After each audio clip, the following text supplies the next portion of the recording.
राधे राधे सभी भाई बहनों को आप लोगों का हमारे चैनल में बहुत बहुत स्वागत है। देवउठनी एकादशी। देवउठनी एकादशी को देवोत्थान एकादशी भी कहा जाता है। आज यानी 12 नवंबर को देवउठनी एकादशी का व्रत रखा जा रहा है। देवउठनी एकादशी की पूजा के दौरान व्रत कथा का पाठ जरूर करना चाहिए। कहा जाता है कि कथा पढ़ने से देवउठनी एकादशी का पूर्ण फल प्राप्त होता है और ऐसा भी कहा जाता है कि इस कथा का पाठ करने से पूजा सफल होती है और श्री हरि विष्णु प्रसन्न होते हैं, इसलिए इसका व्रत कथा जरूर सुननी चाहिए। तो सुनिए इसकी व्रत कथा किस प्रकार है। देवउठनी एकादशी से जुड़ी हुई एक पौराणिक कथा है। इसके अनुसार प्राचीन समय में एक नगर में एक राजा रहता था। उस राजा के सभी लोग विधिवत एकादशी का व्रत रखते थे और पूजा करते थे। एकादशी के दिन किसी भी जानवर, पशु, पक्षी को अन्न नहीं दिया जाता था। उस नगर के राजा के दरबार में एक बाहरी व्यक्ति एक नौकरी पाने के लिए आया। तब राजा ने कहा कि काम तो मिलेगा, लेकिन हर महीने 2 दिन एकादशी का व्रत होता है, उसमें अन्न नहीं मिलेगा। नौकरी मिलने की खुशी में उस व्यक्ति ने राजा को हाँ कर दी। अगले महीने एकादशी का व्रत आया पर अन्न नहीं दिया गया। व्रत में उसे केवल फलाहार दिया गया, लेकिन उसकी भूख नहीं मिटी, जिससे वह व्यक्ति चिंतित हो गया। वो राजा के दरबार में पहुंचा और उन्हें बताया कि फल खाने से उसका पेट नहीं भरेगा, वो अन्न के बिना मर जाएगा। उसने राजा से अन्न के लिए प्रार्थना की। इस पर राजा ने कहा कि पहले ही बताया गया था कि एकादशी को अन्न नहीं मिलेगा, लेकिन उस व्यक्ति ने फिर भी अन्न पाने की विनती की। उसकी हालत को समझते हुए राजा ने उसे भोजन देने का आदेश दे दिया। उसे दाल, चावल, आटा सब दे दिया गया। फिर उस व्यक्ति ने नदी के किनारे जाकर स्नान आदि करके भोजन बनाया। तब भोजन बन गया तो उसने भगवान विष्णु को आमंत्रण देते हुए कहा कि श्री हरि भोजन तैयार है, आइए आप सबसे पहले खाइए। आमंत्रण पाकर भगवान विष्णु वहाँ प्रकट हो गए। उन्होंने अपने देवता के लिए भोजन निकाला और वे खाने लगे। फिर उस व्यक्ति ने भी भोजन किया और अपने काम पर चला गया। इसके बाद भगवान विष्णु भी वैकुंठ लौट गए। अगली एकादशी पर उसने राजा से 2 गुना अन्न की मांग की। उसने बताया कि पिछली बार वो भूखा रह गया था, क्योंकि उसके साथ भगवान ने भी बैठकर भोजन किया। उस व्यक्ति की ये बात सुनकर राजा आश्चर्यचकित हो गया। राजा ने कहा कि हमें विश्वास नहीं है कि भगवान ने भी आपके साथ भोजन किया है। राजा की इस बात पर व्यक्ति ने कहा कि आप स्वयं जाकर देख सकते हैं कि क्या यह सच है। फिर एकादशी के दिन उसे 2 गुना अन्न दिया गया। वह अन्न लेकर नदी के किनारे गया और उसने उसी दिन राजा भी पेड़ पर छिपकर बैठ गया और देखने लगा। उस व्यक्ति ने पहले नदी में स्नान किया, फिर भोजन बनाया और भगवान विष्णु से कहा कि खाना तैयार है, आप इसे खा लीजिए। लेकिन विष्णु जी नहीं आए। उस व्यक्ति ने श्री हरि को कई बार बुलाया, लेकिन वे नहीं आए। तब उसने कहा कि अगर आप नहीं आएंगे तो मैं नदी में कूदकर अपनी जान दे दूंगा। फिर श्री हरि नहीं आए, तब भी वो नदी में छलांग लगाने के लिए आगे बढ़ा। तभी भगवान विष्णु प्रकट हुए और उसे कूदने से बचा लिया। इसके बाद श्री हरि विष्णु ने उसके साथ भोजन किया, फिर उसे अपने साथ बैकुंठ लेकर चले गए। यह देखकर राजा हैरान रह गया। अब राजा को समझ में आ गया कि एकादशी के व्रत को पवित्र मन और शुद्ध आचरण से करना चाहिए, तभी व्रत पूरा लाभ देता है। उस दिन से राजा ने पवित्र मन से एकादशी का व्रत आरंभ किया और भगवान विष्णु की पूजा की। जीवन के अंत में राजा के सभी पाप मिट गए और उसे स्वर्ग की प्राप्ति हुई। तो आपने देखा कि किस प्रकार भगवान विष्णु सच्चे मन से जो भी काम किया जाए उससे प्रसन्न होते हैं। तो आप लोग भी विष्णु की भक्ति कर रहे हैं, अगर एकादशी का व्रत कर रहे हैं या कोई भी व्रत उपवास करते हैं तो उसके पूरी श्रद्धा पूरे मन से करिए, तो उससे भगवान विष्णु बहुत खुश होते हैं और आपकी खुशी के लिए वो कुछ भी करते हैं। आपकी सारी मनोकामनाएं वो पूरी करेंगे। तो अब आप लोग समझ गए, तो अब ऐसे ही सच्चे मन से आप इसे करिए। और आप देख रहे हैं कि मैंने कैसे अपने कृष्ण दामोदर को दोनों को पंचामृत से स्नान कराया है। पंचामृत में क्या क्या चीज़ यूज़ होती है ये हम आपको बता देते हैं। सबसे पहले हम गंगा जल से स्नान कराते हैं, फिर घी से स्नान कराते हैं, फिर शहद से स्नान कराते हैं, फिर दही से स्नान कराते हैं। उसके बाद हम दूध से स्नान कराते हैं, कच्चे दूध से। उसके बाद हम शुद्ध जल से उसको स्नान कराते हैं। फिर हम अपने गोपाल को वस्त्र आभूषण पहनाते हैं, उनको पाउडर लगाते हैं, तेल लगाते हैं, उनको खुशबूदार परफ्यूम लगाते हैं, क्योंकि इत्र भगवान को बहुत ही पसंद है। तो इसलिए इत्र ज़रूर लगाना चाहिए। और हमने उनको सब तरह से पूरा सब श्रृंगार कर दिया है और उनको सारे सुंदर सुंदर वस्त्र और सारे आभूषण पहना के तैयार कर दिया है। बहुत प्यार आता है ऐसा करने से।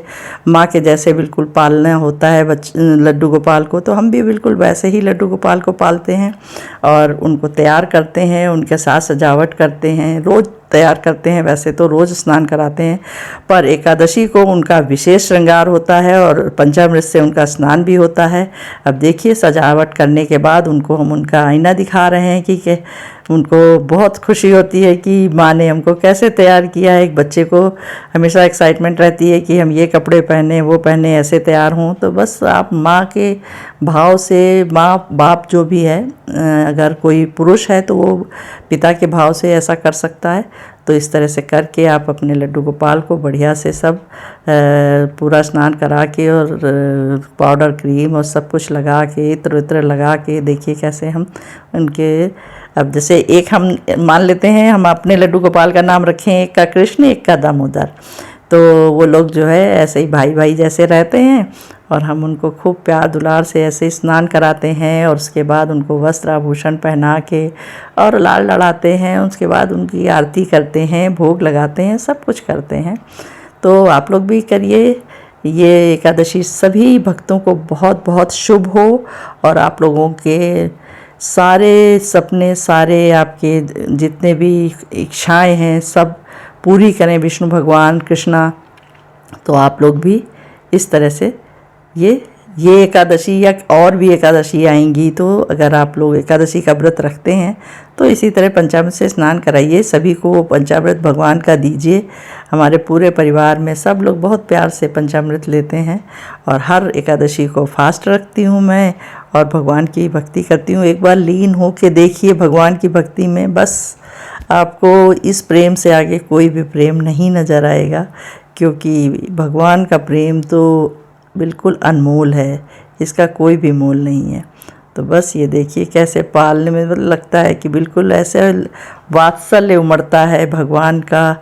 जैसे आप उनसे जितना भी प्रेम आप उनसे करते हैं, उनके आपका सामीप्य होता है, तो आप बिल्कुल वात्सल्य में उनके बिल्कुल डूब जाते हैं। तो ये भी आपको मैंने एक कथा सुनाई जो कि हमारी एकादशी की कथा थी और उसके अलावा हमने बाकी उनका श्रृंगार सब आपको दिखा दिया है। तो ऐसे ही आप लोग भी करिए, ये एकादशी नहीं तो अगली एकादशी में करिए और अगले साल आएगी जब ये देवउठनी एकादशी तब आप करिए।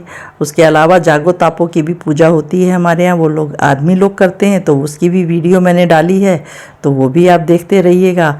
और एक चीज़ ज़रूर करिएगा, अपनी बहन पर इसी तरह प्यार देते रहिए, लुटाते रहिए और हमें सब्सक्राइब, फॉलो और शेयर ज़रूर करते रहिए। मुझे बहुत प्रेरणा मिलती है और आप लोग वैसे बहुत प्यार दे रहे हैं, आगे भी और भी प्यार देते रहिए।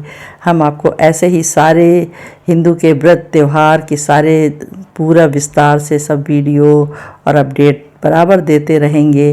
कोशिश करेंगे आपको इससे खूब लाभ हो। जो नए बच्चे होते हैं, घर से बाहर होते हैं, उनको बस बहुत सारी चीज़ें नहीं पता होती हैं, तो इमीडिएट उन्हें कोई भी नॉलेज की ज़रूरत होती है। हर प्रांत के अलग अलग रीति रिवाज थोड़े थोड़े होते हैं, तो मैं उत्तर भारत के रीति रिवाज ज़्यादा जानती हूँ। अब तो मैं पूरे भारत में भ्रमण कर चुकी हूँ, इसलिए मुझे सारे जगह के थोड़े थोड़े रीति रिवाज पता चल गए हैं। लेकिन मैं बिलोंग करती हूँ उत्तर प्रदेश को, तो मुझे वहाँ के तो बहुत अच्छी तरह पता है, क्योंकि मैं ब्राह्मण परिवार से हूँ। हमारे दादी बाबा, नानी नाना, माता पिता सब लोग बहुत पूजा भक्ति किया करते थे, तो शुरू से ही मैंने देखा है कि दादी कैसे एकादशी का व्रत रखती थी, पूजा करती थी, पारण करती थी।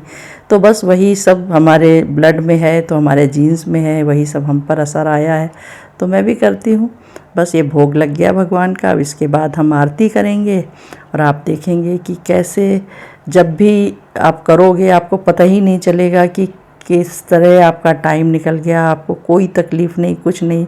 देखा होगा आपने, बड़े बड़े कठिन कठिन व्रत रखते हैं लोग, तो कुछ नहीं पता चलता। तो निर्जला एकादशी है, उसको निर्जला रखा जाता है। ये भगवान के जगाने वाली एकादशी है, इस दिन तुलसी विवाह भी होता है। अभी मैंने ये कृष्णा का स्नान कराया है, तुलसी और विष्णु जी को तैयार करके बिल्कुल उनका वर वधू के रूप में श्रृंगार करके उनको तैयार कर दिया है। अब बस शाम को 4 बजे के पहले, आज सिर्फ 4 बजे तक ही है एकादशी, इसलिए शाम को विवाह होता है विष्णु और तुलसी का। हम 4 बजे के पहले विवाह संपन्न कर देंगे। अब इसके बाद हम आपको वीडियो अपलोड करेंगे तुलसी विवाह की। सब तैयारी हो चुकी है, वर वधू भी तैयार हैं, सब कुछ तैयार है, बस विवाह बाकी है। तो ये पूजा करने के बाद थोड़ा मैं बीच में रेस्ट लूँगी और शाम को 3 से 4 बजे के बीच मैं तुलसी विवाह करूँगी। तो ये आरती हो गई। अब आप लोग भी हमारे साथ आरती लीजिए और भगवान का आशीर्वाद लीजिए। भगवान विष्णु आप लोग को बहुत बहुत आशीर्वाद दें, आप लोग हमेशा स्वस्थ सुखी व प्रसन्न रहें। अब आपको हम फिर मिलेंगे अगली वीडियो में, तब तक आप लोग अपना ध्यान ज़रूर रखिएगा और मुझे ऐसे ही प्यार देते रहिएगा।